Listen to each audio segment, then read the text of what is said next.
ஐநாவினுடைய பொதுச்சபையிலே அமெரிக்காவினுடைய நேரம் காலை 10 மணிக்கு நடத்தப்பட்ட ஐநாவினுடைய பாலஸ்தீனத்திற்கான உரிமைகளையும் மேலதிக சலுகைகளையும் வழங்கக்கூடிய தீர்மானம் இன்றைக்கு வெற்றி பெற்றிருக்கிறது. அந்த தீர்மானம் வெற்றி பெறுகிற காட்சியை தான் இந்த வீடியோவில் நீங்க பார்த்துக்கிட்டு இருக்கிறீங்க. 75 ஆண்டு கால போராட்டத்தில் ஒரு மைட்கல்லை தற்போது பாலஸ்தீனம் எட்டி இருக்கிறது என்றால் அது மிகையல்ல. தோளுக்கு தோளாக நின்ற அவர்களுடைய உற்ற நண்பன் அமெரிக்கா உள்ரங்கத்தில் அவர்களுக்கு ஆதரவாக இருந்தாலும் அப்பாவி பொதுமக்கள் கொல்லப்பட்டிருக்கிறார்கள் என்பதை நாங்கள் ஏற்றுக்கொள்ளுகிறோம். அந்த ஏற்றுக்கொள்ளுகிறோம் என்பதில் என்னவெல்லாம் இருக்கிறது என்றால் இன்றைக்கு இன்னும் ஒரு மகிழ்ச்சியான செய்தியும் உண்டாகி இருக்கிறது, வெளியாகி இருக்கிறது. அது தரையில் நடந்த யுத்தம் ராஜா, இது தரைக்கு கீழே நடக்கிற யுத்தம்.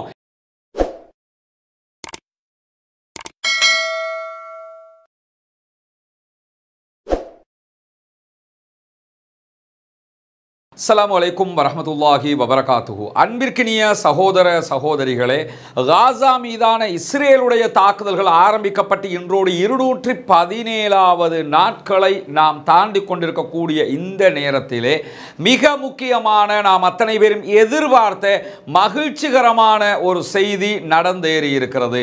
217வது நாளாகிய இன்று வெள்ளிக்கிழமை ஐநாவினுடைய பொதுச்சபையிலே அமெரிக்காவினுடைய நேரம் காலை 10 மணிக்கு நடத்தப்பட்ட ஐநாவினுடைய பாலஸ்தீனத்திற்கான உரிமைகளையும் மேலதிக சலுகைகளையும் வழங்கக்கூடிய தீர்மானம் இன்றைக்கு வெற்றி பெற்றிருக்கிறது.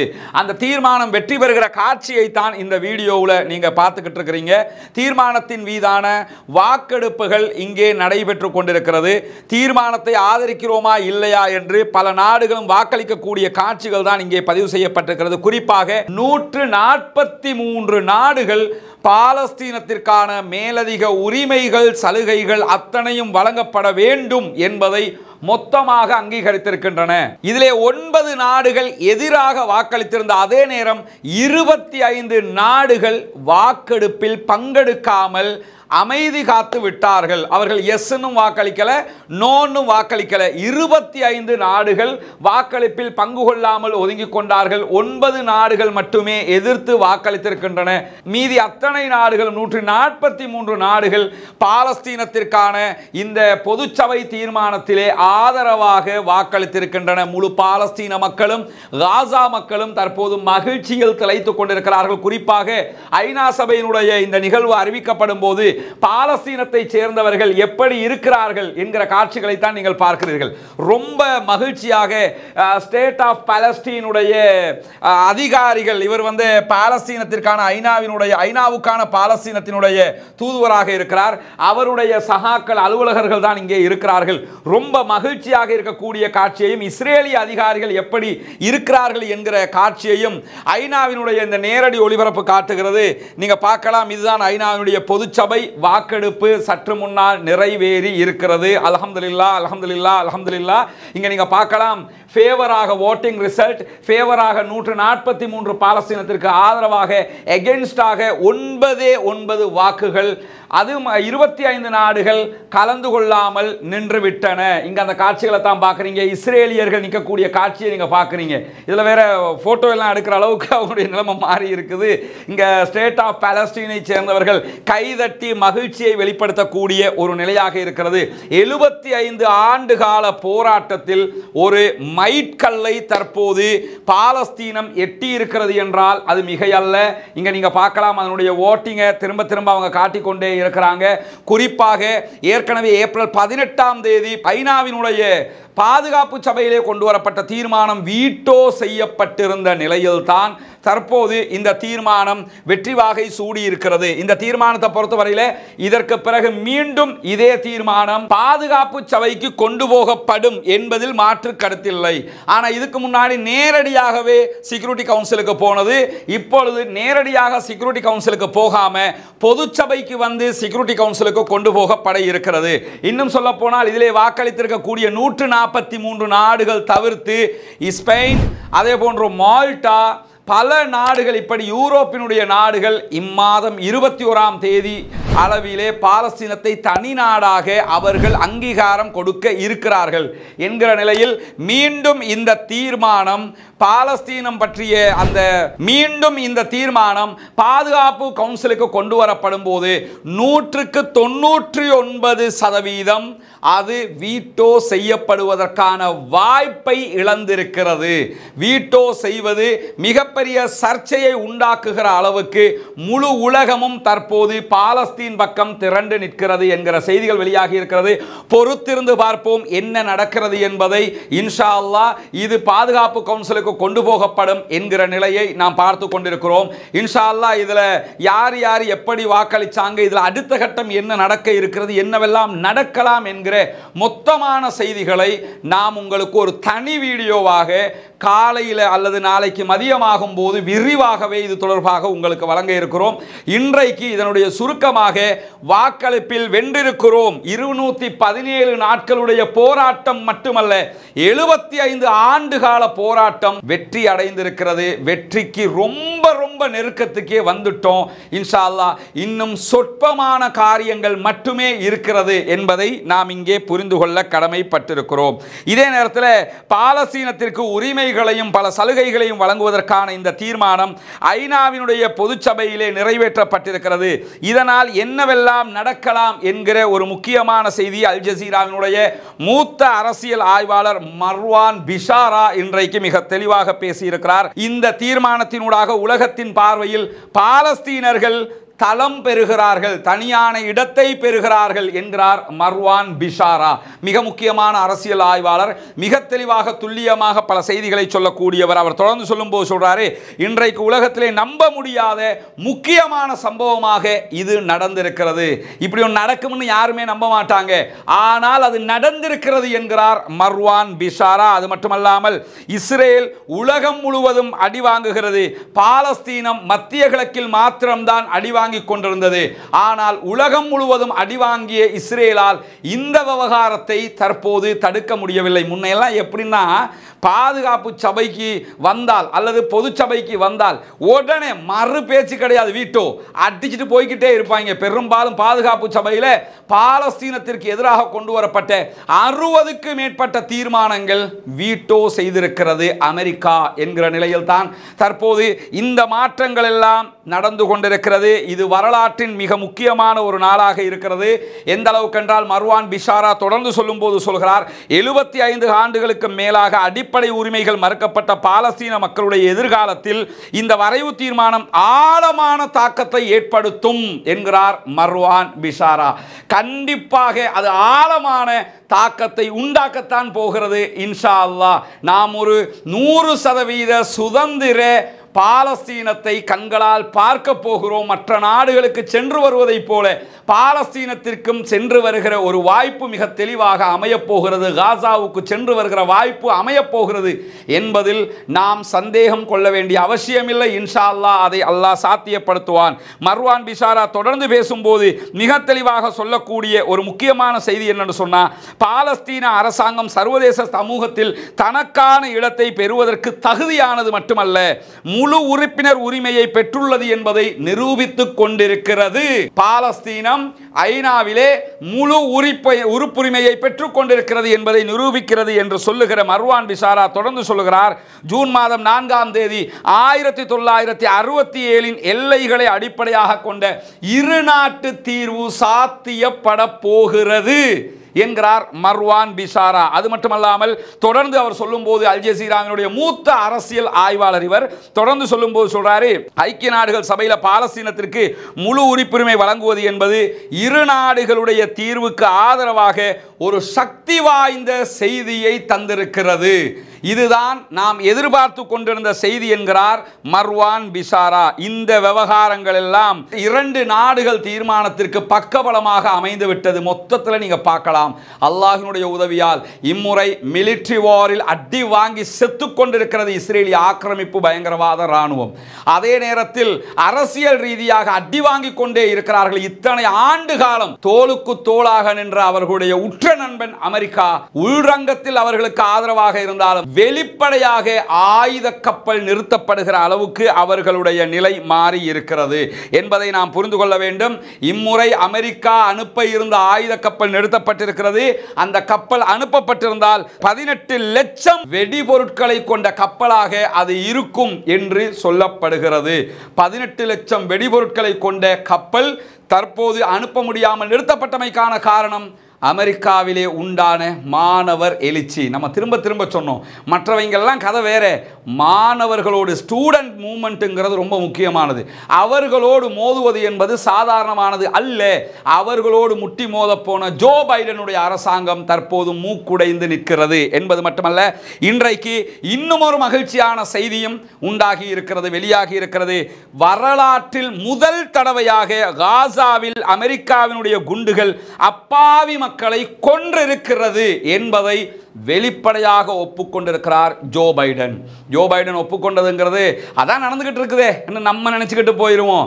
அமெரிக்கா ஒப்புக்கொண்டிருக்கிறது, நாங்கள் கொடுத்த குண்டுகளால அப்பாவி பொதுமக்கள் கொல்லப்பட்டிருக்கிறார்கள் என்பதை நாங்கள் ஏற்றுக்கொள்ளுகிறோம். அந்த ஏற்றுக்கொள்ளுகிறோம் என்பதில் என்னவெல்லாம் இருக்கிறது என்றால், பாலஸ்தீனத்தை அழித்தது, காசாவை அழித்தது அமெரிக்கா தான் என்பதை வெளிப்படையாக ஒப்புதல் வாக்குமூலம் தந்திருக்கிறது அமெரிக்கா. இவ்வளவு நாளா எல்லாரும் சொல்லிக்கிட்டு இருக்கிறோம், நாங்கள் அப்படி செய்யலை என்று செஞ்சுக்கிட்டே மறுத்துக்கிட்டு இருந்தோம். இன்னைக்கு வெளிப்படையா ஆமா, நாங்கள் கொடுத்த குண்டுகள் பாலஸ்தீனத்தை அழித்திருக்கிறது என்பதை அவர் ஒப்புக்கொண்டிருக்கிறார் என்பது இன்றைக்கு வெளிப்படையாகவே வெளியாகி இருக்கிறது என்கிற செய்திகளும் இன்றைக்கு நம்ம பார்க்க முடிகிறது. குறிப்பாக அமெரிக்கா தான் இஸ்ரேலுக்கான அதிகமான ஆயுதங்களை கொடுத்து கொண்டிருக்கிறது. ஜெர்மன், இத்தாலி, அதே நேரத்தில் அமெரிக்கா, இந்த நாடுகள் தான் முழுக்க இஸ்ரேலுக்கான ஆயுதங்களை அதிக அளவில் கொடுக்கக்கூடிய நாடுகள். கனடாவும் நெதர்லாந்தும் ஜப்பானும் இம்முறை காசா போர் ஆரம்பித்த ஒரு சில மாதங்களில் நாங்கள் ஆயுத ஏற்றுமதியை நிறுத்துகிறோம் என்று சொல்லி இருந்தார்கள். அதனால் அவங்க ஆயுத ஏற்றுமதியை இஸ்ரேலுக்காக நிறுத்தி இருக்கிறாங்க. ஆனால் இத்தாலி, அதே போன்று ஜெர்மன், அமெரிக்கா தொடர்ந்து இஸ்ரேலுக்கான ஆயுதங்களை கொடுத்து வந்திருக்கிறது என்பதுதான் வெளிப்படையான உண்மையும் கூட. இந்த இடத்துல நம்ம என்ன கவனிச்சுக்கிறோம்னு கேட்டா, இந்த யுத்தம் நடக்கிற நாடுகளையும் யுத்தம் நடத்துவதற்கு காரணமாக இருக்கிற நாடுகளும் எதுன்னு பாருங்க. அமெரிக்காவுக்குள்ள என்னைக்காவது யுத்தம் நடந்து நீங்க பாக்குறீங்களா? ஜெர்மனுக்குள்ள நடந்து பாக்குறீங்களா? இத்தாலிக்குள்ள நடந்து பாக்குறீங்களா?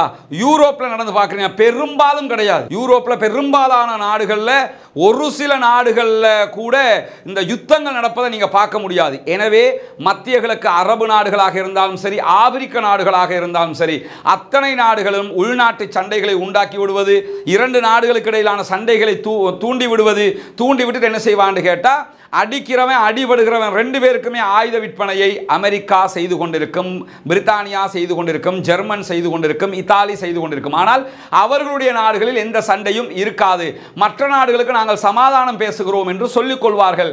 இன்றைய நாட்களில் 217 நாட்களில் உலகமே இவர்களுடைய வண்டவாளத்தை தண்டவாளத்தில் ஏற்றி இருக்கிறது. இவர்கள் போலி ஜனநாயகவாதிகள், அநியாயக்காரர்கள், அக்கிரமக்காரர்கள் என்பதை அல்லாஹ்வினுடைய உதவியால் அல்லாஹு தாலா இந்த உலகத்திற்கு படம் பிடித்து காட்டியிருக்கிறான் என்பதை நாம் இதனூடாக புரிந்து கொள்ளுகிற அதே நேரம், இந்த யுத்தத்தினால் ஏற்பட்டிருக்கக்கூடிய இன்னும் ஒரு பாரிய விளைவும் இருக்கிறது. அந்த விளைவு என்னவென்று சொன்னால், நமக்கெல்லாம் தெரியும், இஸ்ரேலுடைய உற்ற நண்பர்களில் மிக முக்கியமான ஒரு நாடாக, நண்பனாக இருந்ததுதான் துருக்கி.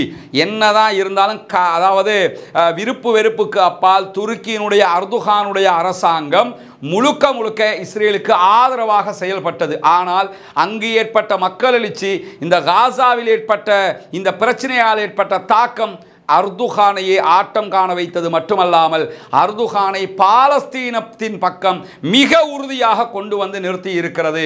குறிப்பாக கிட்டத்தட்ட 9.5 பில்லியன்கள் நடந்து வந்த இஸ்ரேல் துருக்கிக்கு இடையிலான வர்த்தகத்தை மொத்தமாக இழுத்து மூடி இருக்கிறார் அர்துகான். உண்மையிலேயே இதுவெல்லாம் அவங்க ஆரம்பத்தில் இஸ்ரேலுக்கு ஆதரவாக இருந்தவங்கிறதுல மாற்று கருத்து இல்லை.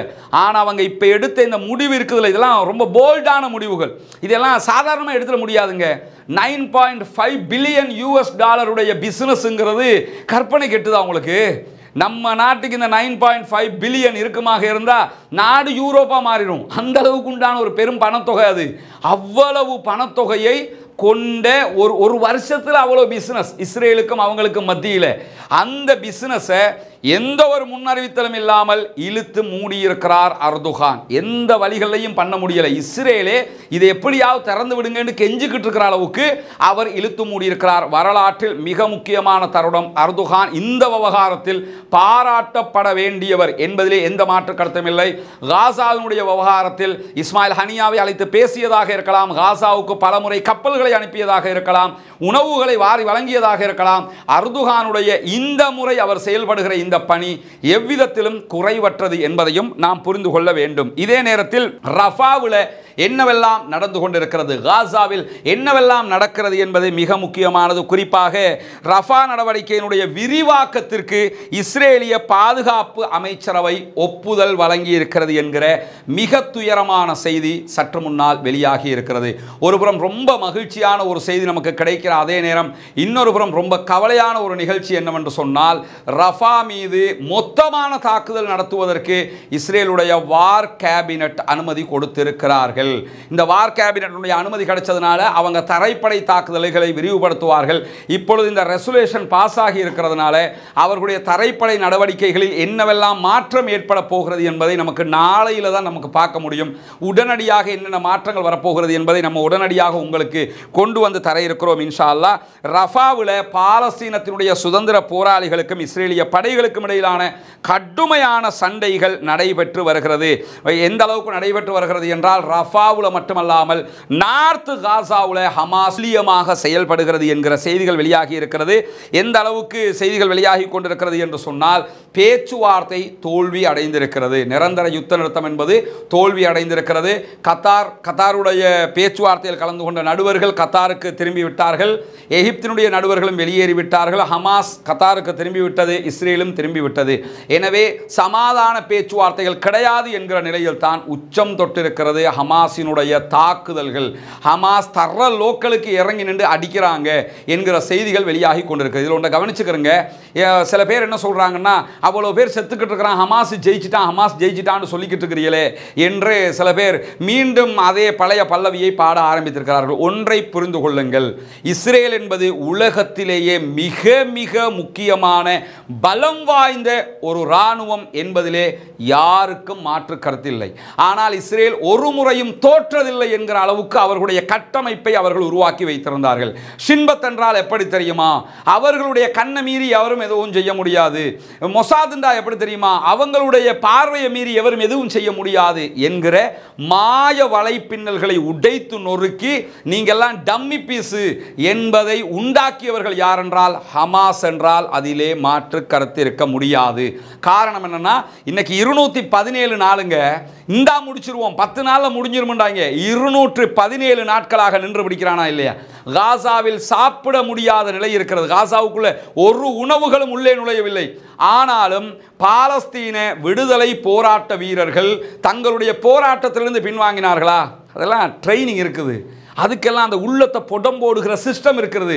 ஒரு பிறை பார்ப்போம், மறுபிறை பார்ப்போம், எங்களுடைய வீடுகளில் அடுப்பெரியாது என்றார்கள் ஆயிஷா சித்திகா ரலியல்லாஹு அன்ஹா அவர்கள். ஏன்னு கேட்டால், அவ்வளவு பட்டினியையும் பொறுத்து கொண்டு எங்களுடைய காலத்தை கடத்தி இருக்கிறோம். அந்த காலங்களில் உங்களுடைய உணவு என்ன தாயே என்று கேட்கும் போது அஸ்வதானி, 2 கருப்புகள் தான் எங்களுடைய உணவுகள் என்றார்கள் ஆயிஷா சித்திகா ரலியல்லாஹு அன்ஹா அவர்கள். 2 கருப்புகள் என்றால் பேரிச்சம்பழமும் தண்ணீரும். அவர்களுக்கு பேரிச்சம்பழமும் தண்ணீரும் போதும் அவர்கள் போராடுவதற்கு. அதனால் தான் ஒன்றை மறந்து விடாதீர்கள், காசாவுக்குள் செல்லுகிற உணவுகளில் தடைப்பட்டியலில் முதலிடத்தில் இருப்பது பேரிச்சம்பழங்கள் என்பதையும் புரிந்து கொள்ளுங்கள். ஏற்கனவே நம்ம இதை சொல்லி இருக்கிறோம். மறந்தவங்க தெரியாதவங்களுக்கு இந்த செய்தியை சொல்லிக் கொள்றோம். பேரிச்சம்பழத்தை முக்கியமாக காசாவுக்குள் அனுப்பக்கூடாது என்று தடை விதித்திருக்கிறது இஸ்ரேல். அவனுக்கு தெரியும், இவனுக்கு பர்கர் இல்லாட்டி இருந்துருவான், பிஸ்ஸா இல்லாட்டி இருந்துருவான், அரிசி இல்லாட்டி இருந்துருவான், எது இல்லாட்டியும் இருந்துருவான். காரணம் என்னன்னு கேட்டால், ஒரு பேரிச்சம்பழம் ஒரு நாளைக்கு இவங்களுக்கு போதும், அதை வச்சு அவங்களோட காலத்தை கடத்திடுவாங்க.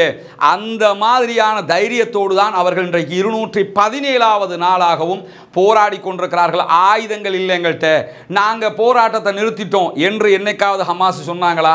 எங்கள் எல்லா பங்கரையும் அடித்து நொறுக்கிட்டாங்க என்று ஹமாஸ் சொன்னார்களா? இன்னைக்கு ஒரு பங்கர் கதை இருக்குது, அதை பின்னாடி நான் சொல்கிறேன். எந்த ஒரு பங்கர்களையும் அழிக்க முடியாமல் விட்டுட்டு போன பங்கர்களை பிடிச்சிட்டோம் சொன்னாங்களே தவிர எந்த விதமான இராணுவ வெற்றியையும் அடைய முடியவில்லை. அரசியலிலும் தோற்றிருக்கிறது இஸ்ரேல். எனவே இஸ்ரேல் 35,000 பேரை கொண்டிருக்கிறாங்க, முழு காசாவையும் அழிச்சிருக்கிறாங்க, அவர்கள் ஷைத்தானிய ஆட்டம் ஆடி இருக்கிறார்கள் என்பதிலே எந்த மாற்று கருத்தும் இல்லை. ஆனால் 35,000 பேரை கொலை செய்து ஷஹீதாக்கி 80,000க்கும் மேற்பட்டவர்களை நிரந்தர ஊனமுற்றவர்களாக ஆக்கி தற்போது ரஃபாவிலும் தாக்குதல் நடத்துவதால் அங்குள்ள சுதந்திர போராட்டத்தை தடுத்து விட்டார்கள் என்று அர்த்தம் இல்லை. என்ன சொன்னாங்க? 2 தாங்க, நாங்கள் ஹமாஸை அழிப்போம், அதே நேரத்தில் எங்களுடைய பணைய கைதிகள், ஹமாஸிடத்தில் இருக்கிற பணைய கைதிகளை மீட்டு கொண்டு வருவோம் என்றார்கள். ஒருத்தனையாவது மீட்டுக்கிட்டு வந்தாங்களா? ஒரே ஒரு ஆள், சிங்கிள் பர்சன். நாங்கள் யுத்தம் பண்ணினோம், இந்த ஒத்தனை தூக்கிட்டு வந்துட்டோம் பாருங்க, அடுத்த வேளையில நாங்கள் தூக்கிட்டு வருவோம். ஆபரேஷன் என்டபே, நாங்கள் உள்ள பூந்தோம், அடிச்சு தூக்கினோம். இடியாமீனுடைய நாட்டுக்குள்ள போனோம், என்டபே விமான நிலையத்தில் இறங்கினோம், அடிச்சு தூக்கினோம்.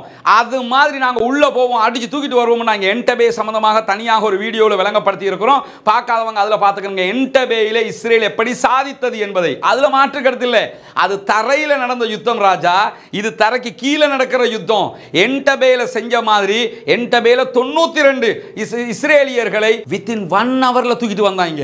இன்னைக்கு 217 நாள் ஆகிடுச்சு. 93 பேரை 1 ஹவர்ல தூக்கினவங்களுக்கு ஒரே ஒரு ஆளை 217 நாட்களாக மீட்டு கொண்டு வர முடியவில்லை. இதுல இருந்து அவர்கள் தோல்வியா இல்லையா? அவங்க நாட்டை அழிக்கலாம், அது வேற. ஜெயிச்சாங்களா? ஹமாஸ்ல எத்தனை பேரை கொண்டாங்க? 13,000 பேர் அப்படின்னு சொல்லி CNN சொல்கிறது. என்ன லிஸ்ட் எங்க? 13,000 யார் சொன்னா உனக்கு? யாரும் சொல்லலாம்ல. 35,000 பேர் கொல்லப்பட்டிருக்கிறார்கள். அவருடைய முழு லிஸ்டும் பாலஸ்தீன அதிகார சபையிடத்தில் இருக்கிறது. பாலஸ்தீனத்தினுடைய சுகாதார அமைச்சகத்தில் இருக்கிறது. அதனால திரும்ப இதை வச்சுக்கிட்டு இஸ்ரேல் ஜெயிக்குதுங்கிற கூவுறதுனால எந்த நலவும் வரப்போவது இல்லை.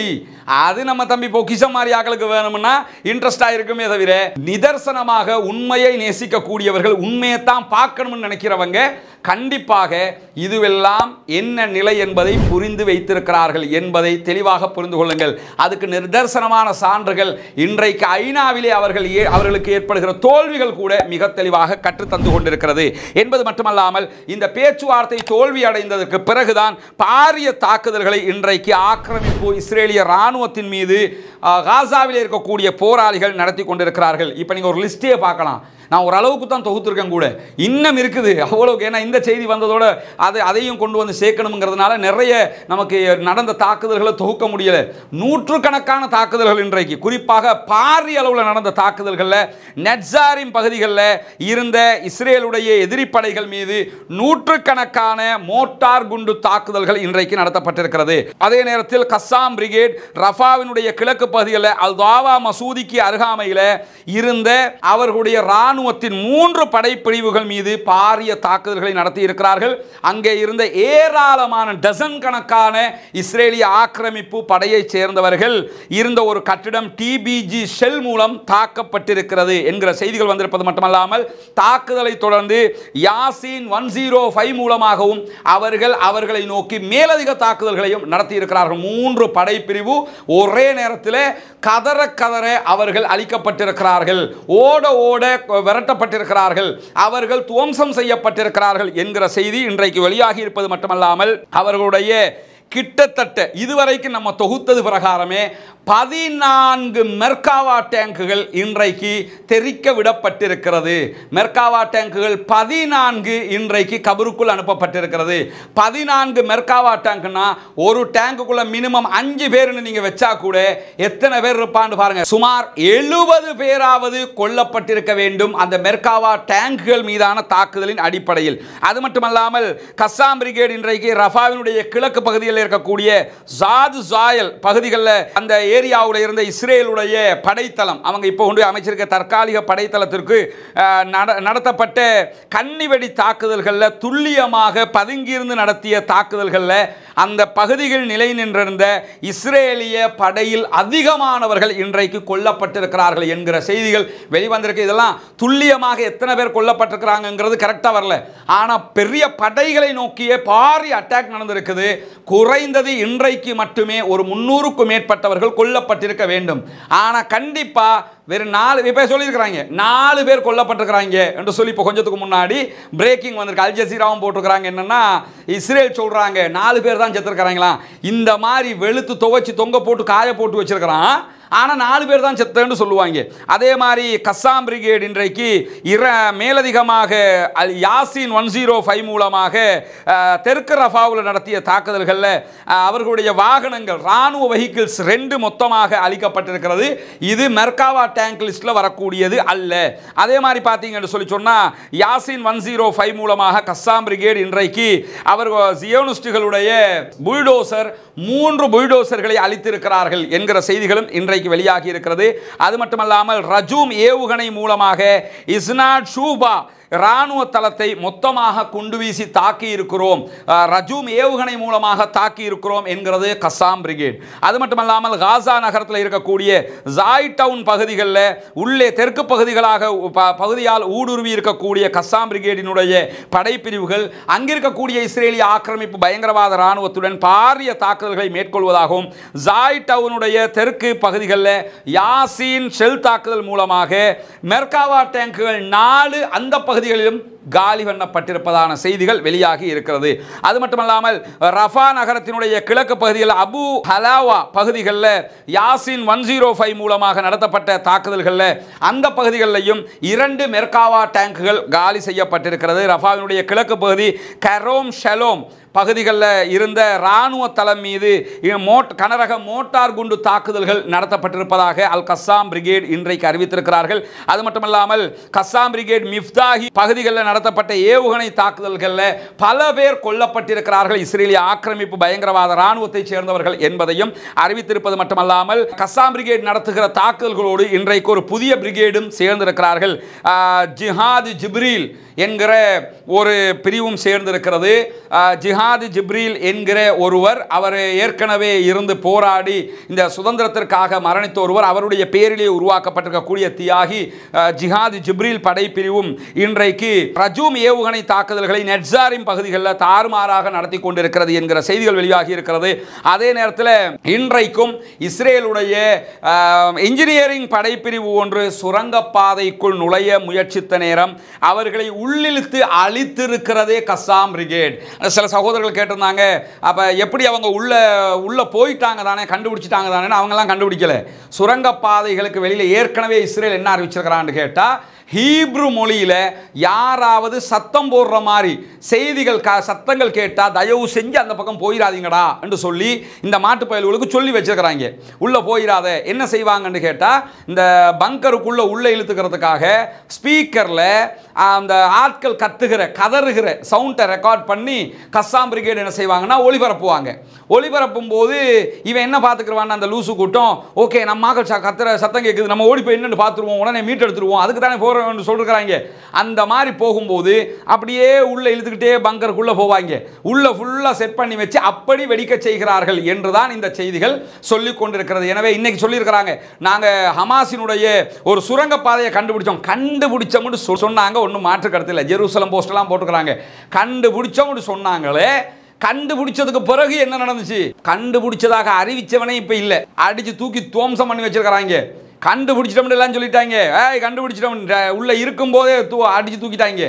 அதெல்லாம் நடந்ததா இல்லையா? இன்றைக்கு நடந்து கொண்டிருக்கிற அவ்வளவு பாரிய தாக்குதல்கள் இன்றைக்கு நடந்து கொண்டிருக்கக்கூடிய நேரத்தில் தான் இன்றைக்கும் ஒரு இன்ஜினியரிங் படையணி மொத்தமாக அளிக்கப்பட்டிருக்கிறது. காசா பகுதிகளில் தெற்கில் இருக்கக்கூடிய ரஃபாவினுடைய கிழக்கு பகுதிகளில், அதாவது ஜாத்சாயல் பகுதிகளில் இருக்கக்கூடிய இஸ்ரேலிய ஆக்கிரமிப்பு படையினுடைய உபகரணங்கள், இராணுவ தளபாடங்களை கைப்பற்றி இருக்கிறோம் என்கிறது கஸ்ஸாம் பிரிகேட். இன்னைக்கு என்னன்னா, நிறைய வீடியோக்கள் இருந்தால் நமக்கு அதை போட்டு காட்டவே முடியாது.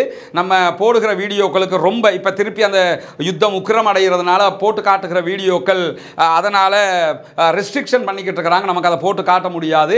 எனவே தான் இன்னைக்கு நம்ம அந்த வீடியோக்களை போட்டு காட்டலை.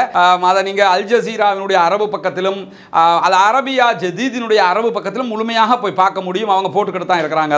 அதில் நீங்கள் தெரிஞ்சுக்கலாம். அதே நேரத்தில் அல் கஸ்ஸாம் படைப்பிரிவுகளும் குதுஸ் படையணிகளும் இணைந்து ஜாத்சாயல் பகுதிகளில் அங்கிருக்கக்கூடிய இஸ்ரேலுடைய ஆக்கிரமிப்பு பயங்கரவாத இராணுவத்தினுடைய வாகனங்களுடைய கூட்டத்தின் மீது பாரிய மோட்டார் குண்டு தாக்குதல்களை நடத்தி இருக்கிறார்கள் என்கிற செய்திகளும் இன்றைக்கு வெளியாகி இருக்கிறது. இப்படி பல செய்திகள் இன்றைக்கு வெளியாகி கொண்டிருக்கிறது. தொடர்ந்து பல தாக்குதல்களை அங்கிருக்கக்கூடிய கஸ்ஸாம் பிரிகேடும் பாலஸ்தீன போராளிகளும் ஒருபுறம் நடத்தி கொண்டிருக்க, மறுபுறம் அவர்கள் அரசியல் ரீதியாக ஐநாவிலே ஜெயித்து கொண்டிருக்கிறார்கள். இஸ்ரேலுக்கு ஐநாவுக்கான இஸ்ரேலுடைய தூதுவருடைய பார்வையை நீங்க பார்க்குறீங்க. ரொம்ப பரிதாபப்பட்டு நிற்கக்கூடிய காட்சிகளை எல்லாம் நம்ம பார்க்க முடியும். ஏன்னா பல முயற்சி பண்ணி பார்க்குறாங்க, ஒன்றுமே முடியலை. கடைசியில் இந்த உலகத்தில் அசிங்கப்பட்டு கேவலப்பட்டு அவமானப்பட்டு நிற்க போகிறது இஸ்ரேல் என்பதிலே மாற்று கருத்தில்லை. நம்முடைய பிரார்த்தனைகள் வீண் போகாது. அல்லாஹு தஆலா கண்டிப்பாக நம்முடைய துஆக்களை இன்ஷா அல்லாஹ் அங்கீகரிப்பான். கண்டிப்பாக அல்லாஹ்விடத்திலே பிரார்த்தனை செய்யுங்கள். பிரார்த்திப்பதற்கு மறந்து விடாதீர்கள் சகோதரர்களே. பாலஸ்தீனம் வெற்றி பெற வேண்டும், பாலஸ்தீனம் சுதந்திர நாடாக மாற வேண்டும், பாலஸ்தீன சுதந்திரம் கிடைக்க வேண்டும், பாலஸ்தீனம் தனி நாடாக இந்த உலகத்திலே சுதந்திரம் பெற்ற மக்களாக அவர்களும் நிம்மதியாக வாழ வேண்டும் என்று தொடர்ந்து பிரார்த்தனை செய்து கொண்டிருங்கள். ஐநா சபையிலே நடந்த இந்த விவகாரத்தினுடைய மேலதிக செய்திகள் என்ன என்பதை நாம் தனியாக இன்னும் ஒரு விளக்கமான ஒரு வீடியோவாக பதிவிடுவோம். இப்போதைக்கு அங்கே கொண்டு வரப்பட்ட தீர்மானம் வெற்றி அடைந்திருக்கிறது என்கிற மகிழ்ச்சியான செய்தியை மீண்டும் ஒரு முறை தெரிவித்துக் கொண்டு முடித்துக் கொள்கிறேன். வாஹ்ரத் அவ்வானா அல்ஹம்துலில்லாஹி ரப்பில் ஆலமீன். சகோதரர் நவீர் அவரை இன்னைக்கு நம்ம அட்மிட் பண்ணியிருக்கிறோம்.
சகோதரர் நவீர் அவரை இன்றைக்கி நம்ம அட்மிட் பண்ணியிருக்கிறோம். இன்ஷா அல்லாஹ் அல்லாஹ் அவருக்கு அருள் புரியணும், சீக்கிரமாக அவர் குணமடையணும். 3 மாதம் அவர் இங்கே இருப்பார் இன்ஷா அல்லாஹ். உங்களுடைய எல்லோருடைய உதவியாலையும் தான் இந்த இடத்துக்கு நம்ம வந்திருக்கிறோம். கிட்டத்தட்ட 5 லட்சங்கள் எங்களுக்கு தேவையான பணத்தில் 5 லட்சங்கள் இதுவரைக்கும் மக்கள் தந்திருக்கிறீங்க.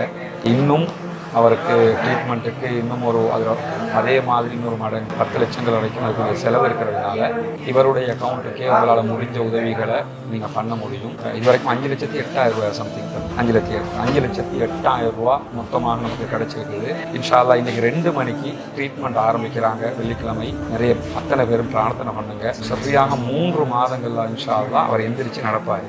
சரியா? அல்லாஹ் அவங்கள அருள் புரிவாங்க. ஓகே, நாங்கள் போகவா? பரவாயில்லையா? இல்லை பரவாயில்ல, நாங்கள் நிற்கணும்னா இல்லை இல்லை ஜஸாக்கல்லாஹ் சரி. அதே சரி, நீங்கள் தான் ஃபிட்டாக நிற்கணும். இன்ஷா அல்லாஹ் சரியா? அல்லா அவனுக்காக இவ்வளோ கட்டாயம் அல்ல யாரையும் கைவிட மாட்டாங்கம்மா. நாங்கள் இது எல்லாம் உங்களே உங்கள் மூலமாக இந்த மகன் இங்கே இருக்கணும். இவ்வளோ பேர் எங்களுக்கு யாரும் உதவி செய்யலை. அது மக்கள் யாரையாவது அல்லா என்ன செய்வான்னு கேட்டால் யாரையாவது வைக்கணும்ல. நாங்கள் உங்களுக்கு ஒரு துணை மட்டும்தான். அல்லாஹ் நமக்கு தந்திருக்க நம்ம செஞ்சுருக்கிறோம், அவ்வளோதான். சரியா? மற்றபடி எல்லாமே அல்லாஹ்வுடைய அருள். அல்லாஹ்வுக்கு ஷுக்கூர் செய்யுங்க, அல்லாஹ்ட்ட பிரார்த்தனை பண்ணுங்க. கட்டாயம் பலஸ்தீன் மக்களுக்காக துஆ செய்யுங்க. சரியா? அவங்க அதெல்லாம் இவங்ககிட்ட கேட்டால் அவங்களுக்கு தொழுவதுக்கு அது நீங்கள் மொபைலில் நான் காட்டி தந்துட்டு போகிறேன். சரியா?